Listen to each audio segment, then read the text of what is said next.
Voter మాసలకి అందరికీ నమస్కారం. ఈరోజు బీజేపీ తెలుగుదేశం బలపరిచిన అభ్యర్థి అయిన బొమ్మడి నాయక్ గారు జనసేన పార్టీ తరఫున మన నరసాపురం నియోజకవర్గంలో పోటీ చేస్తున్నారు. మా ఏములది పరమట పంచాయతీలో డోర్ టు డోర్ తిరుగుతున్నారు. మేము ఊహించిన దానికన్నా ఎక్కువ జనం వచ్చారు.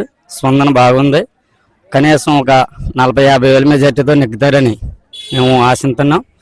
కానీ ఇంతకుముందు ఓడిపోయినా సరే పార్టీని వదలకుండా పార్టీకి సేవ చేస్తూ కార్యకర్తలందరినీ ముందుకు నడిపించగలుగుతున్న నాయకుడి గారిని నెగ్గించాలని ప్రజలందరినీ కోరుకుంటున్నాం.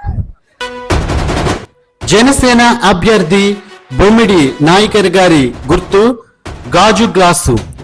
గాజు గ్లాసు గుర్తుకే మన ఓటు. బొమ్మిడి నాయకర్ బ్యాలెట్ నంబర్ 9.